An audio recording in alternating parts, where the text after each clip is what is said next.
देश में महिला के सहभागिता आ प्रतिनिधित्व समाज के हरेक क्षेत्र में कम देखल जाए छै। ओहियो में राजनीति में जो यदि बात करी तो सबसे देश संहिता में अला के बाद नेपाल के संविधान 2072 महिला के प्रतिनिधित्व उल्लेखनीय मात्रा में हरेक स्थानीय निकाय से लेकर राष्ट्रीय सभा तक सुनिश्चित कल गई। जनता महिला सबके चुनौती कर सकेले, लेकिन आब उनका सबके काम कार्यवाही करे में ओतेक बढ़िया जगह प्रभावकारी नहीं भ रहा है। महिला सबके एखनो जनप्रतिनिधि बनला के बावजूद उपेक्षा कल जा रहा है। बहुत समस्या सब अबै छै आ वो सब अपने स्वयं से उपराग राखि रहल छै जे जै हिसाब से सहभागिता होबे चाही ओहन सहभागिता नहीं भ रहल छै। ई आखिर में कैला छै एहि बेर के जनमंच यह विषय है।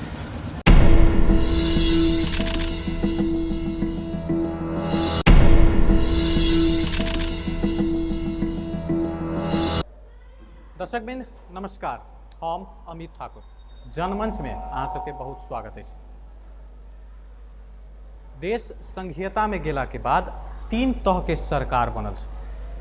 संविधान में तीनों तह में महिला के प्रतिनिधित्व उल्लेखनीय कयल गेल छै।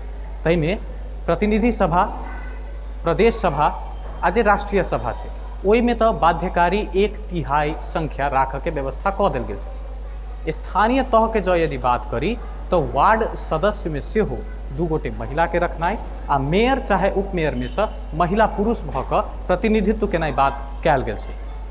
लेकिन प्रतिनिधित्व तक करा देलकै ई संविधान, लेकिन जे स्वीकार्यता छै वो एखनो कतौ ने कतौ चुनौती देखल जा रहल छै।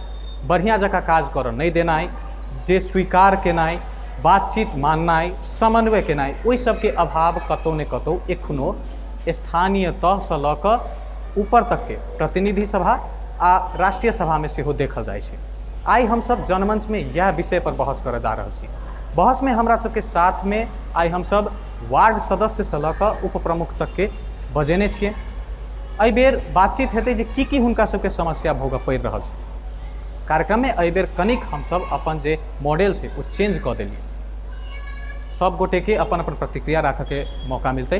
तो शुरुआत करै छी सबसे निचला तह से जे वार्ड सदस्य होइ छथि, महिला वार्ड सदस्य, हुनका सबके एखन तक के जे अवधि छै काज करऽ के कतेक संतुष्ट छथि, की काज भेलैया, हुनका सबके कतेक सहभागिता छै, सब पर हम सब बातचीत करऽ जा रहल छी। जिनका यदि बाजऽ के हाथ उठा कऽ बाइक पर। हम रामपरी देवी बोले छी, 4 नंबर वार्ड के जनकपुर के महिला सदस्य दलित के छी। हमरा सुन के वार्ड में तखनो काम धंधा केना होले नहीं भेल, हम तो कुछो नहीं बुझबे नहीं करे छिए। कथी सब होय रोड विभाग में, वन विभाग में, हम सब कुछो नहीं बुझे छी, यानी कुछ जानकारी भेलैया तऽ ओहि सब विशेष हम कथी कहूँ। बुझे चाहे छी जे जखन काज होय छै, चाहे वार्ड के मीटिंग होय छै, कतेक हुनका सबके सहभागिता करायल जाय छै। काम जे होय छै तऽ एगो हमरा सबके महिला सदस्य जे चुनने छथिन प्रदेश सरकार आ केंद्रीय सरकार, माटी के मूर्ति छी हम सब काम करते वार्डे अध्यक्ष, हम सब तऽ माटी के मूर्ति छी। प्रतिनिधि ने हमरा सबके जनप्रतिनिधि दऽ देलिए तऽ हमरा सबके कोई वैल्यू नहीं। अहाँ बोलू नहीं अहाँ समिति में रह सकै छियै, नहीं अहाँ कोनो काज कर सकै छियै। सही करा ली, महीना नहीं एको पटक बैठक नहीं होय है, 2 महीना 3 महीना पर जाय छियै, सही करा लिए। कोई एक काम भेलै, कोई एक की भेलै, हमरा सबके कोनो खोज पुछार नहीं। अपने से उपकर के कहै छियै कहीं अहाँ जाय छी देखऽ बोलू तऽ देखऽ जाय ला अबै है, गाँव में पैस जाइ है तऽ खबर दै है, भाई नहीं दै है। मन भेल तऽ गेली रोड देख, नहीं मन भेल तऽ ओहि कते खर्च लगलै, कते ओहि के हमरा सुनके 6 महीना बीतल जाए है, कोनो हमरा सुनके रसीद नहीं देखलकै जे एते खर्च एने भेलै, एते खर्च एने भेलै।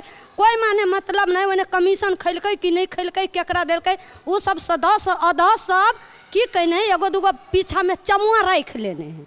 वो चमुआ ओकर काम कर रहा है, हमरा सबके कोनो भेलै ना। हम सब इतने कहबै केंद्रीय सरकार के, स्थानीय सरकार के, मेरो जी छथिन, उपमेरो जी छथिन रीता झा, ओहो जाय छथिन वार्ड ने, जय जे 1 नंबर काम होय है तैया वो देख ले छथिन। आ जय जे अथी है टोल है, जय कठिनाई है तैया रीता जी नहीं जाय छथिन। आ हमरा वार्ड सदस्य के नहीं रीता जी खोजे है जे हमरा संगे चलू, अहाँ के कोई कठिनाई है नहीं कर रहल है। अपन परिचय फेर से दऽ देबै। परिचय समुद्री देवी महारा, वार्ड नंबर 19। तो रीता जी के हम इहे कहै छी, हमरा महिला के साथ अहाँ देबै।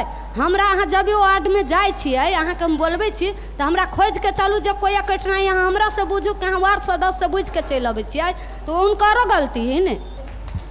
एहिमे हमरा सबके साथ में हंसपुर के उप प्रमुख जी सेहो छथिन, हुनकर सेहो हम कनि बुझऽ चाहबै जे ई तऽ वार्ड सदस्यके बात भेलै, हम फेरसँ वार्ड सदस्य तरफ एबे करबै। उप प्रमुखके की छै तऽ एखन अवस्था? हंसपुरमे कनि दिन पहिले विवाद सेहो भेल छलैए, मेयर आ उपमेयरमे सेहो विवाद भऽ गेल रहै। हम रेणु जी से बुझऽ चाहै छी की छै अवस्था? जी, हमर नाम रेणु झा है, हम हंसपुर नगर पालिका के उपमेयर छी। लेकिन नाम ला छी उपमेयर, महिला के एकटा जे विध कयल गेल छै सएह छै। मेयर साहब अपना आपके बुझैत रहै छथिन जे हमरा लगमे बहुमत छै आ हम जे करबै सएह हेतै। कार्यपालिका के बाहेको ऊपर संघ में देश में एकटा कानून छै से हुनका नहीं बुझल छनि, आ देशे के कानून से उपमेयर अथवा महिला सदस्य के टिप्पणी कऽ कऽ राखल गेल छै सेहो नहीं हुनका बुझल छै। ओ जतेक काज केलखिन हैं सब अपने मन से, हमरा एकटा जानकारी नहीं देलखिन हैं। अनुगमन जे हम केलिए ये योजना के विकास के, ओ हमर रिपोर्टो फेंक देलखिन, ओहि रिपोर्ट के बिने ओ पैसा निकालि लेलखिन। अहाँ जेना कहलिए जे प्रमुख जे मेयर होइ छै ओ अहाँके, अहाँ उपमेयर छी, अहाँ बिना बहुत काज कऽ रहल छथिन। जनता एहि बात के मानते जे मेयर आ उपमेयर में समन्वय नहीं छै आ दुनू गोटे साथ साथ काज नहीं कऽ रहल छथि? जी, हमर जनता मानि रहल छथिन, पूरा नगर पालिका के देख रहल छथिन ओ सब गतिविधि। आ हम जते बात बजै छी से एकदम सत्य बजै छी, हमरा झूठ बाजि कऽ ओहिठाम रहो के नहीं। हमरा नगर पालिका के एकटा उपप्रमुख छी, तैँ दुआरे हमरा आरो बात कहब जे आब देखियौ जेना काल्हिखन हमरा सबके आषाढ़ 10 गते के नगर सभा भेलै आ 2 नंबर वार्ड के वार्ड अध्यक्ष उदय शाह हुनकासँ छाया कॉपी मांगला 1 गते के निवेदन हुनकासँ सिफारिश कराबऽ गेलनि मेयर जी से, तो सिफारिशो नहीं कऽ देलखिन। आ हमरा से सिफारिश करेलखिन तो हम कऽ देलियनि। तो 1 गते के सिफारिश कयल अहाँके छाया कॉपी 4 गते तक हुनका सबके उपलब्ध नहीं भेलै। कारण कि तऽ चलानी दर्ता आ नगर सभा के माइनट कार्यालय में नहीं छै राखल। जनकपुर के कोनो होटल में बंद शस्त्र केलखिन हैं, ताइमे सुनऽ में आयल, कन्फर्म अखन हम नहीं छी, जे हमरा 5 गोटे के नकली सही कऽ कऽ ओ बंद शस्त्र कऽ लेलखिन हैं। खेर साहब, वार्ड सदस्य गोटे सब छथि तऽ ई जेना नगर सभा के बात एलै, गांव सभा के बात एलै, 2टा नगर सभा गांव सभा भऽ चुकल छै। ओहि के बारे में सेहो बुझऽ चाहै छी जे ओहि में महिला सदस्य सब जे छथि हुनका सबके केना कऽ कऽ बजायल गेल छै, कतेक पारदर्शी भेलै, जनता अपना हिसाब से आकलन करै छै। लेकिन जे एखन आब कार्यपालिका में छै, जे महिला सदस्य सब आब काज कऽ रहल छथि, हुनका सबके कतेक सहभागिता करायल गेलै तऽ नगर सभा चाहे गांव सभा में कतेक ओ सब खुश छथि? 2टा नगर सभा चाहे गांव सभा भऽ गेल छै, ओहि के बारे में कोनो महिला सदस्य बाजऽ चाहै छथि तऽ हाथ उठा कऽ। हमर नाम श्यामा झा है, 7 नंबर वार्ड के महिला सदस्य छी और कार्यपालिका सदस्य सेहो छी। कार्यपालिका सदस्य अथी हमरा सबके नगर सभा बढ़िया रहल, बहुत नीक रहल। मेयर साहब बहुत नीक से केलखिन, बहुत नीक व्यवहार छनि हुनकर। लेकिन वार्ड में हमरा सबके ओहन मान्यता नहीं दऽ रहल है। कहि रहल है जहियासँ हम कार्यपालिका सदस्य भेलहुँ तहियासँ कहि रहल जे अहाँ वार्ड में मीटिंग में नहीं बैस सकै छी, और अहाँ कार्यपालिका सदस्य भऽ गेलै तहियासँ हम वार्ड में नहीं बैसै छी। और एतबे हम कहऽ चाहै छी। काज से संतुष्ट नहीं छी, लेकिन जे नगर पालिका के जे काज सब होइ छै से हमर सबके योजना नहीं दऽ रहल है। और हमर सबके कार्यपालिका से हम रोड बनेलहुँ हँ, योजना हमर एकटा रोड बनेलहुँ हँ, और फिर एहि बेर हम एकटा योजना हमर पड़ल है, फिर रोड बनायब। वार्ड में ओतेक सहभागिता नहीं भऽ रहल? हाँ, वार्ड में सहभागिता नहीं भऽ रहल है, लेकिन नगर पालिका में अइ। धन्यवाद। हम एतबे कहऽ चाहब। आरो केओ छथि जे नगर सभा चाहे गांव सभा सबके बारे में? सबसे पहले नमस्कार, हमर नाम भेल भारती सिंह, 13 नंबर वार्ड के वार्ड सदस्य छी। हमरा सबके 13 नंबर के कहल गेलै तऽ हमरा सबके सब चीज हमर वार्डो अध्यक्ष ठीके छथिन। नगर सभा के बात कहबै तऽ नगर सभा तऽ हमसब बजटो छुटिया देले छियै, माने एमकी बेर के आर्थिक 74-75 के 75-76 के बजट होते ना, ई आब आर्थिक वर्ष पहिलका तक सब हर हिसाब भऽ गेल है। आब अभी वाला के जे है महिलो के लागी जे हमसब छुटिएले छियै तऽ नगर पालिका में जाइ छी जे हमरा सबके कहूँ न कहिया से काम कऽ देबै, जे किनका सिलाई कटाई कऽ देबै, चाहे कोनो कार्यक्रम कऽ देबै। जेना कि पोषण कार्यक्रम देले छथिन सब वार्ड में जा जाके, पोषण वाला कार्यक्रम कह के आयल है एगो नगर पालिका में, तो अहाँके मोतरी तक भऽ गेलै, लेकिन हमरा सबके वार्ड में अभी तक कोनो चीज नहीं भेल है। ई एहि के लागी बहुत हम बात उठेली अहाँ सब एहि के विषय में। नगर सभा के बाद में हमरा सबके जानकारी भेलै जे पोषण कार्यक्रम आयल है। एहिमे ककर गलती अहाँ बुझै छी? वार्ड के गलती भेलै? वार्ड के गलती केना भेलै? हमरा सबके तो लास्ट में एले कहला कि जे ना एकटा पोषण कार्यक्रम छलै नेपाल सरकार के है, मंत्रालय से आयल है पोषण कार्यक्रम। ई सब वार्ड में जे बच्चा सब जे गरीब महिला सब है, दलित महिला सब है, बच्चा केना कऽ कऽ ओकरा पोषण आहार केना मिलल जाए, केना करे हमरा सबके ट्रेनिंगो करेलखिन। लेकिन उ कार्यक्रम लाबऽ के लागी चाहे उ की देथिन केना करते से सबके लागी कोनो बात न है, बारे में जानकारी नहीं भेलै नगर सभा में। एहिमे फेर से रेणु जी तरफ आबऽ चाहै छी, उपप्रमुख सेहो छथिन। रेणु जी अहाँ से प्रश्न उठेने रही जे नगर सभा जे भेलै ओतेक पारदर्शी नहीं भेलै। ई प्रश्न जे अहाँ उठा रहल छी, कोन कोन आधार पर अहाँ ई प्रश्न कर रहल छी, आरोप लगा रहल छी जे पारदर्शी नहीं भेलै, ओतेक बढ़िया जकाँ जानकारी नहीं करायल? ओना कहब अपने सर तो हमरा पूछबे नहीं केलखिन। योजना तर्जुमा के संयोजके उपमेयर होइ छै, लेकिन ओहो काज मेयरे साहब कऽ लेलखिन। अब मेयर साहब के तो होइ छन जे जेना कते राणा शासन में राजा राणा सब रहे वही तरीका से हुकुमबादी कर रहल छथिन। आ हमरा नगर सभा से 2 दिन पहले आमंत्रित केलखिन, एकटा कार्ड पठेलखिन, लेकिन हम जाके पक्ष में नहीं रहिए। लेकिन हमरा मंत्री साहब कहलखिन जे नहीं अपने चलल जाओ, तो हमहूँ जाए। तो त्या हम गेलिए आ ओहिठमन देखै छी तो बजट बनल जे छै से हमरा किछु जानकारी नहीं है। अखन आब देखियो तैयो बर्दाश्त कर लेलहुँ, ठीक छै अहिना भेलै।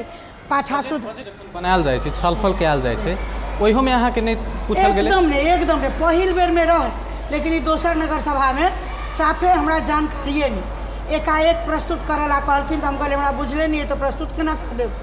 तकर बाद में ओहिठमन हम आब ओहिठमन जाइ छी जे बजटो बनलै केना, ओ तर्जुमा हेतै कोना, ओकर सिफारिश जहन हम नहीं करबै तो ओ आगाँ बढ़तै केना, से अखन तक हुनका वो जानकारी नहीं छन।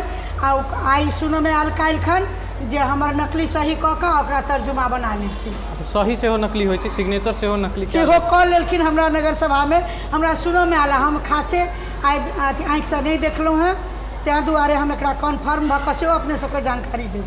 लेकिन सुनि लेलिए हमर किछु साथिये सब कहलखिन हैं जे बंद शस्त्र भऽ गेलै, तर्जुमा बनि गेलै, तो बंद शस्त्र कोना भऽ गेलै हमर बिना, तो अहाँके सही कए लिअ। अरे हम छियै नहीं तो हमर सही केना कयल? बिना आदमी के उपस्थिति में सही भऽ गेलै। बजट के बात एलै, कार्य योजना निर्माण के बात एलै। बजट में जखन एखन बात करी तो जतेक स्थानीय तह सब छै प्रदेश नंबर 2 में मुख्यतः यदि बात करी धनुषा महोत्तरी हरेक जगह विकास निर्माण के काज तो भइए रहल छै, लेकिन जनकपुर धाम उप महानगर पालिका में एखन सड़क विस्तार, सड़क के पिचिंग केनाइ, ई सब के काज सेहो तीव्र गति में भऽ रहल छै, वार्ड स्तर पर सेहो भऽ रहल छै। आब एहि के विषय में सेहो महिला सदस्य सबसे बुझे चाहै छी जे हुनका सबके एहि में कतेक सहभागिता करायल जाइ छै, अनुगमन करऽ कते जाइ छथि, बूझऽ ओ सब कतेक जा रहल छै, चाहे जे कंप्लेन सब जे अबै छै, केहन केहन शिकायत हुनका सबके भोगऽ पड़ै छै वार्ड में, एहि बारे में जो यदि के बात चाहै छै तऽ हाथ उठा कऽ। नमस्कार, हमर नाम शैल चौधरी, वार्ड नंबर 5 के महिला सदस्य। हमर गुनास होइ छै जे हमरा मीटिंग में तो बुलाबैया, हम उपस्थित होइ छी, अनुगमन में जाइ छी, लेकिन हमरा वार्ड के स्मार्ट वार्ड बनावे के मन छला, लेकिन अभी तक ले नहीं भेला। हमरा 2 गो रोड बन गेल, तिसरका रोड में वो गिट्टी वाला जे लागे के है, 4 महीना से 2 महीना फोड़ के रख देलक, बहुते कचरा कर देलक, समाज के जाए आवे में बहुते दिक्कत होइत रहे। हमरा बहुत कंप्लेन कैलक, लेकिन कोई सुनवाई नहीं कैलक कोई। ओकर बाद हम हमरा वार्ड अध्यक्ष के नहीं सुनवाई नहीं ठेकेदार कैलक ने, हमरा वार्ड अध्यक्ष कैलकै अथी वार्ड से कहै छथिन एहि विषय पर होते काल्हि होते परसों होते करते आ ओकर बाद में फेर बालू बैठा के गिट्टी बैठा देलक, फिर आधो नहीं भेल है। एक दिन आबैया तो 15 दिन नहीं आबैया, फिर 15 दिन आबैया तो 1 दिन आबैया तो फिर 10 दिन नहीं आबैया, कहते कहते 4 महीना से एकदम अधूरा हो जाके समाज के बहुत दिक्कत होइए। हम बहुते विकास करला चाहे छी, लेकिन विकास वही जैसे अधूरा है। वही रोड के लागे बहुत कंप्लेन है, लेकिन कोई सुनवाई नहीं है। बहुत कंप्लेन हम करे छी, ठेकेदार के कोई माने मतलब नहीं। हम नगर पालिका में जाके ठेकेदार के गार्जियनों के कहली, वो हमरा सब दिन कहिए बिहान पक्के भ जते, फिर वो 15 दिन नहीं आवे, फिर 15 दिन पर दिखाई दैए, फिर ओता बात कंप्लेन करे छी, फिर वो हमरा कहिए बिहान आके अहाँ के रोड कर देवे क्लियर, आज तक नहीं कैलक। हाँ टालल है, 4 महीना से टालते हैं, वही के सुनवाई नहीं करे। एहि विषय में आर बात चाहे छथि विकास निर्माण, सड़क के विस्तार, ओहि विषय में हमर नाम हसीना खातून, वार्ड नंबर 6 के महिला सदस्य। हमरो वार्ड में वह समस्या है से कहै छी आइ बनतै काल्हि बनतै रोड सब उ सब तऽ बनि गेल, हमरा सबके कोई पूछ पाछ नहीं कलकै। कहियो कहली तऽ हाँ फलाना जगह बनलै, चिन्ना जगह बनलै, कोन कते बिल अलै, कते कथी भेलै, पूछी छी तऽ कही उ सब तू सब जान के कथी करबा, उ सब तरह से मतलब न है जाने के, उ सब हम सब समझी छी, वार्ड अध्यक्ष समझती। जाननाइ पर प्रश्न उठा रहल छथिन जे की जानबै की करबै। एमहर फेर से एकटा महिला सदस्य छथि। हमर नाम भेलै रामराजी देवी दास, 7 नंबर वार्ड के महिला सदस्य, दलित महिला। जे हमरा सबके वार्ड अध्यक्ष काम करै छै तऽ हमरा सबके जानकारी नहीं दै छै, जे कोनो जानकारी नहीं देलक। आ हम सब पूछली तऽ कहले काम हो रहल है, तऽ अहाँ सब कोन जानकारी कहबै कोन काम है, कोन बात है, कथी पूछै छी, ये सब कहैत रहे। आ जे हम सब योजना नहीं लिख के दै छियै, ई सब पास हमरा सबके किएक नहीं होइ छै, नहीं दै छै लिख के। जे कहीं अहाँ तोरा सबके लिख के देलहो तऽ तो सब आनिके की करबहो। जे महिला सब है तऽ महिला सबके तऽ काज देबै ने हम सब, तऽ ई काज सब नहीं दऽ रहल छै, तऽ हमरा सबके वार्डे अध्यक्ष से नहीं गड़बड़ी है। एहिमे फेर से हम रेणु जी तरफ अबै छी, ताहिके बाद हम फेर से महिला सदस्य जी तरफ आयब। वार्ड सदस्य कहै छथिन तऽ वएह बात छै, अहाँ उपप्रमुख भऽ कऽ सेहो वएह पीड़ा पोखै छियै। सरकार चाहे संविधान कही, संविधान बैसा तऽ देलक अहाँ सबके कुर्सी पर, काज जो यदि नहीं भऽ रहल छै, चाहे अहाँ सबके नहीं करऽ देल जा रहल छै, बात नहीं सुनल जा रहल छै, एहिमे ककर गलती छै? तऽ एहिमे की बुझाइए जे गलती ककर छै? अखन एकटा महिला सदस्य सब जहन बाजि रहल छथिन जानकारी नहीं दैए, तऽ हमरा अपना आपके बजितो लाज आ घृणा सेहो लगैए जे हमरा सन महिला के जानकारी नहीं दऽ रहल छै, तऽ हिनका सबके की भेटतै। हमर तऽ अब ई बजट कतऽ गेलै मेयर साहब, अब ई अपना सब कार्यक्रम जेना नगर पालिका से 11 करोड़ रुपया राखल गेलै मेयर उपमेयर के विकास करऽ के लेल, तऽ हुनको कार्यकर्ता छै, हमरो कार्यकर्ता है। मेयर साहब हमर कार्यकर्ता सब काज मांगि रहल छै, योजना मांगि रहल छै, दने दियौ ना, हमरा कते कहै छियै चलाबऽ, होते हेते कऽ कऽ हमरा तऽ देबे नहीं केलखिन एकोटा। योजनो में पार्टी आ कार्यकर्ता समावेश भऽ रहल छै, तऽ योजनो बनाबऽ में ओहि हिसाब से नहीं जी नहीं, मेयर आ उपमेयर तऽ सबके नहीं भऽ जाइ छै, पूरा नगर पालिका के अभिभावक नहीं ओ भऽ जाइ छै, तऽ ओहिमे सब कार्यकर्ता अबै छै ओहिठाम मांगऽ जे मेयर साहब हमरो एकटा काज दिअ, मेयर साहब उपमेयर साहब हमरो एकटा काज दिअ, तऽ ओ कहै छथिन सबके जे हम देलियौ तोरा काज। जेना कोनो वार्ड में ओ 60 लाख के काज देलखिन, तो वही वार्ड के वो कार्यकर्ता कहै छै उपमेयर साहब मेयर साहब तऽ देलखिन हँ वही वार्ड में 60 लाख के काज, अहाँ कहाँ देलियै यऽ। ओहिठमन केहन परिस्थिति हेतै उपमेयर के से सोचे जाइ दियौ, उपमेयर की जवाब देते ओहिठमा से सोचे जाइ दियौ, आ उपमेयर के पद की रहि गेलै, हैसियत की रहि गेलै से सोचि दियौ। तब महिला बुझि कऽ ओहिठाम और कोनो बात नहीं, महिला बुझि कऽ ओहिठाम अपमान कयल जाइ छै, तऽ जे महिला खोजबीन नहीं करै छथिन चुप लागि कऽ कात भऽ जाइ छथिन। हम सब खोजबीन करै छियै कि तऽ झगड़ा होइ छै, आ नहीं तो समस्या जे छै रेणु जी जेना अहाँ कहलिए ओ जनप्रतिनिधि तरफ से मात्रे अबै छै कि जनता सेहो ओही हिसाब से ओही नजर से देखै छै जे मेयर बड़का भेलै उपमेयर के ओतेक नहीं सहभागी करायल जाए, दुनू तरफ से होइ छै। जी नहीं, जनता चाहै छथिन जे उपमेयर आ मेयर बराबर हिस्सा में छै, तऽ उपमेयर के एना कैला करै छै ओ से कहि कऽ आब जनता आक्रोशित भऽ रहल छथिन। तऽ कतौ ने कतौ हमरा बड्ड बल भेट जाइए जे हमरा बुझाइए जे मूल्यांकन भऽ रहल है जनता के बीच। हम महिला सदस्य तरफ आबऽ चाहै छी, जिनका बाजऽ के तो हाथ उठा सकै छी। हमर नाम पुष्पा यादव है और वार्ड नंबर 4 के जीतल सदस्य और कार्यपालिका सदस्य हम दोनों छी। हमरा गुनासो ई है, हमरो अगर जीतलिए है, जनप्रतिनिधि छियै, जनता से वोट मांग के जितने छियै, और जनता हमरा लग गुनासो बहुत कहैया, लेकिन वो मांग हमरा के पूरा नहीं होइए।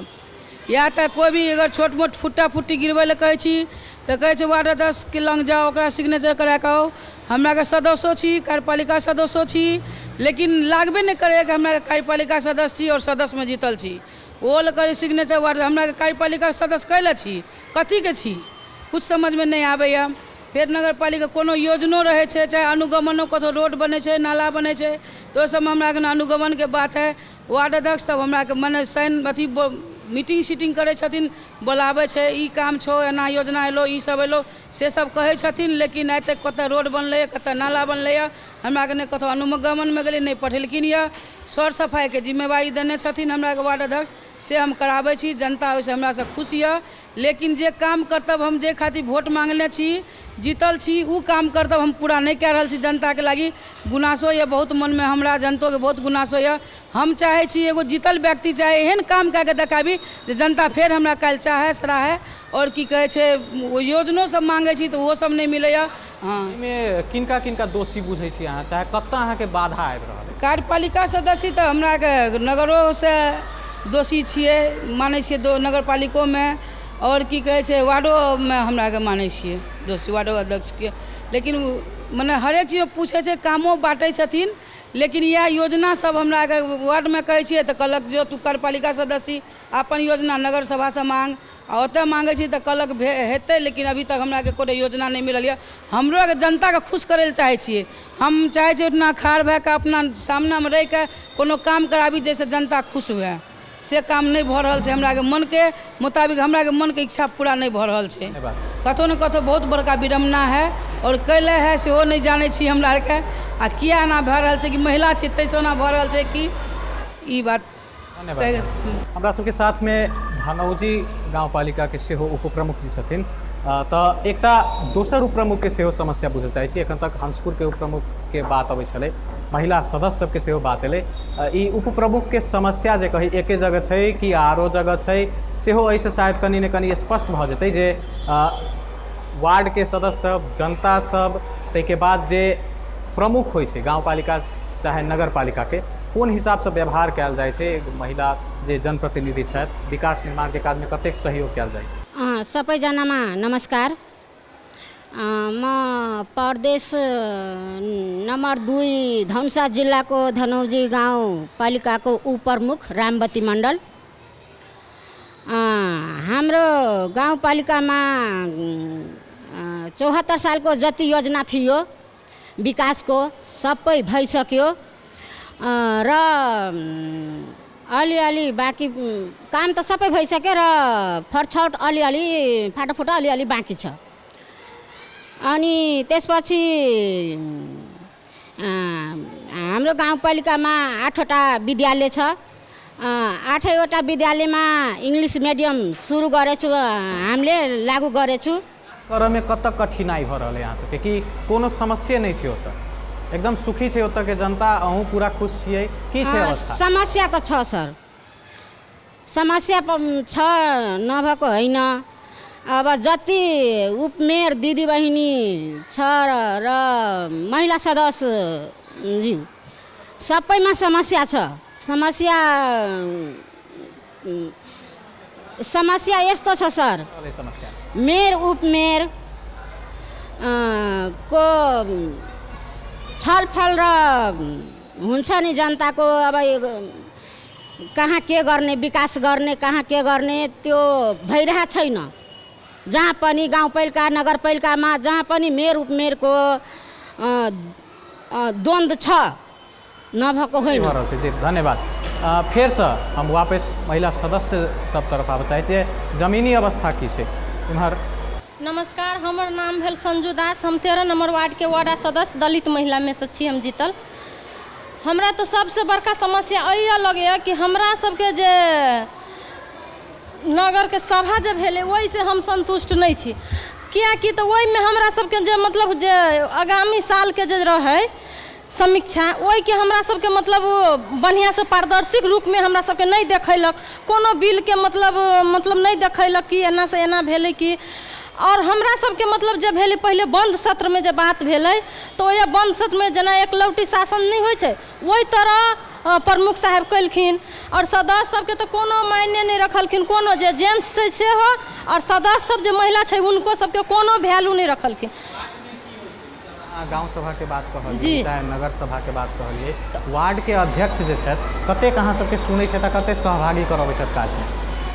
वार्ड के अध्यक्ष तो अभी हमरा सबके मान के चलू हमरा वार्ड में तो बहुत अच्छा से कर रहा है, यानी कि कोनो जे काज होइ छै तो हमरा सबके ओहिठाम बोलाबै छै, यानी कि बोला के हमरा सबके छल फल कऽ के योजना छनौट करै छियै और योजना से मतलब जे पास होइ छै, जेना हमरा सबके दलित महिला सब या और महिला के बाल बालिका सबके ओहो में हम सब बजट छी रखने, तो ओहो सब देलखिन वो, और हम सब वजह से बहुत इच्छुक छी कि काम करऽ चाहै छी। लेकिन गेलियै नगर पालिका में तो जे फाँट छै ने वही फाँट में गेलिए तो और सर सबसे पूछलिए तो कहलकै अखन तक नगर पालिका में कोनो था पता नहीं है, तो अहाँ सबके नगर पालिका में था नहीं है तो वार्ड में केना काज करबै, तो हम सब वही लऽ कऽ अखन बैसल छी। नगर पालिका में समस्या भऽ रहल छै, वार्ड स्तर में तेहन किछु नहि भऽ रहल। जी धन्यवाद। फेर से आब हम रेणु जी तरफ आबऽ चाहै छी।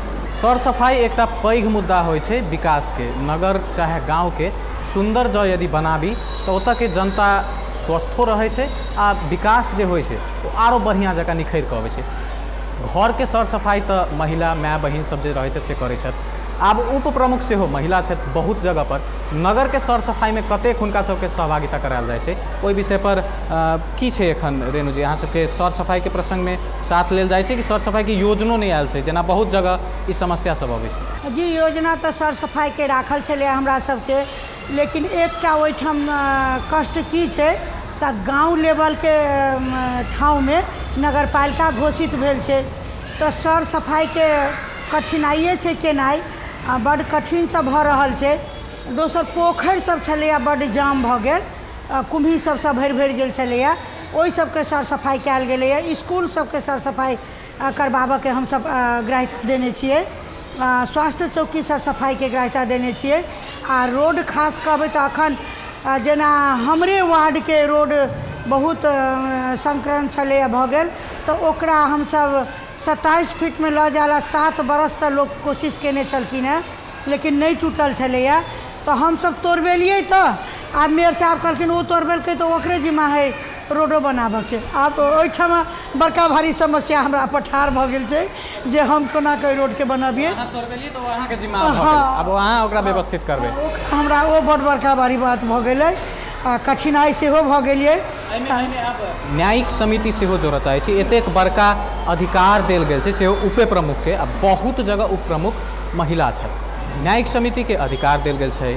एखन तक अहाँ सबके नगर पालिका में न्यायिक समिति के काज कार्यवाही कतेक आगाँ बढ़ल है, अहाँ के अपन जे अधिकार क्षेत्र छै ओहिके बारे में कतेक ज्ञान भेलै, प्रशिक्षण कतेक प्राप्त भेलै, या की छै अवस्था की छै न्यायिक समिति के समग्र? जी न्यायिक समिति गठन में तो ओहो स्वतंत्र नहीं छै, दूटा सदस्य में एकटा महिला मांग के लिए, एकटा तो हम संयोजके भऽ गेलिए, आ एकटा महिला सदस्य मांग के लिए तो मेयर साहब कहलखिन नहीं अहीं भऽ गेलिए महिला, दूटा वो अपने सदस्य के ओहिमे देलखिन।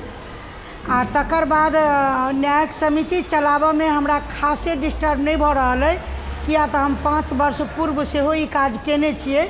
आ ओहिठमन 39टा केस छै दर्ज भऽ गेल, जाहिमे खास कऽ कऽ बेसी ओहिठाम मारपीट आ जगह जमीन अतिक्रमण के केस छै, एकटा छोड़पत्र के छै, एकटा स्वासनी खोजबीन के छै जे हेरा गेल छथिन ताहि के छै, खासे ओ भागि गेल छै से कहि कऽ कहने छथिन, तऽ 18 शब्द कहैत समस्या एखन भऽ रहल है कि नहीं? ओतेक हमरा अपना तरफ से नहीं भऽ रहल है, लेकिन खाता नहीं खुलल छै ताहि तरफ से कठिनाई है जे पत्राचार करला, पत्र पठावला, जेना हम कार्यालय सहयोगी के कतौ पठेबै तो पत्र में तो ओकरा किछु ईंधन खर्च नाश्ता खर्च देबऽ पड़तै, ओहिमे बड़ कठिनाई भऽ रहल छै। फेर साहब महिला सदस्य सब तरफ आबऽ चाहब, समस्या सब तो बहुते सुनलिए, समस्या के साथ साथे हुनकर सबके की इच्छा रहल छै जे केना कऽ कऽ काज होबाक चाही, हुनकर सबके सहभागिता केना होबाक चाही सेहो कनि बुझऽ चाहै छी, जँ यदि केओ छथि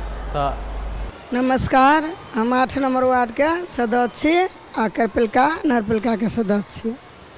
समस्या तो है, मगर समस्या ये है एते दिन से देखियो 20 बरस से सब ओझरी पोझरी लागल रहलैया, तो विकास करे में तो समस्या छै, मगर हमरा सबके तो वार्डो में बहुते बढ़िया काज हो रहल है। वार्डो पूछी छै, नगरपालिको में जे काम लऽ के जाइ छी वार्ड के लेल तो तुरंत अपन देलक कहलक कैली, बड़ बढ़िया से काम चल रहा है।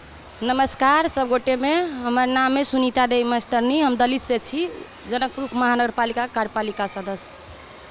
हमरा सबके वार्डा में तो बहुत समस्या छै 3 नंबर वार्डा के छी हम। आ ओइ वार्ड छै छोट, काजो छै ओते, लेकिन हमरा सबके हम 2 महिला सदस्य और 2 पुरुष छै, तो हमरो सबके ओतऽ भूमिका निभावे में किनका से सदस्य सबके बहुत कठिनाई होइ छै। कठिनाई एहन होइ छै जे हमसब जे बेर में वोट रहिए मांगने, ओहि बेर में जनता सबसे बहुत छलै हमसब वादा केने, लेकिन सबसे पहले अहाँके सर सफाई और पानि के बहुत दिक्कत छै ओहि वार्ड में। एहि सब पर विशेष ध्यान नहीं देल जाइ छै। 2टा टोल छै, एगो उत्तरबरिया एगो पूर्वरिया। उत्तरबरिया टोल में 2टा कल भेलै, लेकिन पूर्वरिया टोल में नहीं छै। ताहि लऽ के जनता से हमरा सबके बहुत गुनासो कहैया। वार्ड अध्यक्ष चाहे नगर पालिका में जाकर किछु बात रखली जे सर सफाई पानि एहि के समस्या भऽ रहल छै? जी हम केलिए, ई बात केलिए, लेकिन हमरा सबके बात पर कोनो ध्यान नहीं। एहन बुझाइए हमरा सबके जे कार्यपालिको सदस्य एगो वार्डो सदस्य बुझाइ हमसब नहीं छी जीतल। जखन एतऽ पानि जेहन आधारभूत जीवने निर्वाह करऽ में समस्या भऽ जेतै, ओहियो में ओ सब की कहि दै छथिन? तऽ कहैया जे अहाँ सबके कल गड़ा देब, सर सफाई हेतै, लेकिन हमसब अपनो ध्यान दै चाहै छी सर सफाई पर। तऽ हमसब नगर पालिको में जाइ छी तऽ मेयर साहब लेकिन उपमेयर जाइ छी, दुनू हमर सबके बात करिए, लेकिन कर्मचारी जे छै से हमरा सबके नहीं टेरैया। धन्यवाद। नमस्कार, म शारदा पंत खातून, वार्ड नंबर 1 महिला सदस्य। समस्या त हजुर धेरै नै छ। कतिसम्म समस्या हामीले बताउने, हामीले बताएको समस्याको कहिले समाधान हुनै सक्दैन, किनकि उहाँहरू यो समस्यामा लाग्नुभएकै छैन। सर्वप्रथम पहिले त हजुरको खाने पानी हो, त्यसपछि स्वास्थ्य हो, शिक्षा हो, सरसफाई हो। यो सम्बन्धमा कुनै कुरामा पनि अहिलेसम्म कसैले पनि ध्यान दिएको छैन। जस्तो म वार्ड नम्बर 1 को हो, हाम्रो अध्यक्षजी हुनुहुन्छ, कुनै कुरा भन्न जाँदाखेरि ल दिदी हुन्छ भनेर भन्नुहुन्छ। हुन्छ त भन्नुहुन्छ, तर समयमा त्यो काम हुन सक्दैन। हामीले त जितेर पनि माने किन हामी यो ठाउँमा पुग्यौँ जस्तो लाग्छ, किन जनसमुदायमा हामीलाई कहिले अगुवाई हुँदैन। कुनै काममा पहुँचमा खालि पुरुष मात्रै हुन्छ, महिलालाई अगाडि बढाउँदैन। माने पुरुष प्रधान देशमा महिलालाई कहिले अगाडि बढ्न दिन्छ त? समस्या सब बहुत रास आबि रहल छै एतऽ। मुख्यतः कतौ ने कतौ इएह बुझा रहल छै जे महिला भेले के कारण जनप्रतिनिधि सबके ओतेक सुनवाई नहीं कयल जाइ छै। ताहिके बाद कतौ ने कतौ जे पद के घमंड जे कहल जाए, ओहो सेहो देखा पड़ि रहल छै। एहिके फेरसँ निरंतरता दै छी जे केना कऽ कऽ हुनका सबके एकलौटी कयल गेल छै, अलग कयल गेल छै। आ निर्णय सब जे होइ छै, जे महत्वपूर्ण निर्णय होइ छै, स्थानीय तह के सरकार जे होइ छै, जे कहल जाइ छै आब अपने वार्ड के सरकार, ओहिमे केना कऽ कऽ सहभागिता भऽ रहल छै कि नहीं भऽ रहल छै, की छै रवैया वार्ड अध्यक्ष लऽ कऽ नगर के प्रमुख, एहि सबके बारे में हमसब आइ बुझि रहल छी। फेरसँ महिला सदस्य तरफा बचाइ छी जे समस्या सब की छै। सब गोरे के नमस्कार। हमर नाम छै राम कुमारी देवी, 8 नंबर वार्ड के सदस्य, महिला सदस्य, ललित महिला। हम ये कह चाहब, हमर वार्डो के ठीके छै। हमर मेयर साहब छथिन, कल नहीं रहली मोहल्ला में तो एगो कल मांग कैली, लेकिन जनता से बहुत खुश छै। कल गड़ा देली तो कहै छै हाँ बहुत अच्छा छै, एगो रोड बना दिया।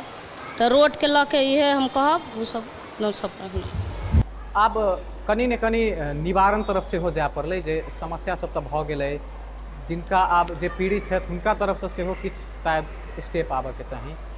एहिमे इहो आप बुझऽके चाहब जे महिला सदस्य सब जे छथि अपन सहभागिता कराबऽके लेल की प्रयास करता, चाहे केना कऽ कऽ सहभागिता हुनकर सबके करायल जाए, जे हुनकर सबके जे पद छै, जे जनता के मत प्राप्त केने छथिन, ओहियो के सदुपयोग होय। ओहि के शुरुआत हम उप प्रमुख जी से करै छी, ताहिके बाद हम महिला सदस्य सब तरफ आबऽ चाहब।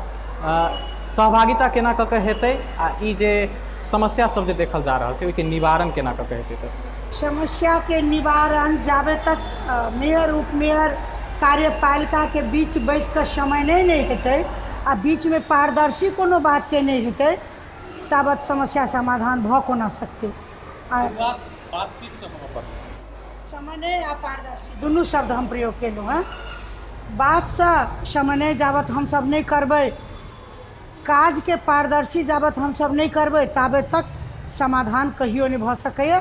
ई जहिना 20 साल पाछा छाड़ा रूप में छलैए, ओहू से बेकार अखन के रूप छै।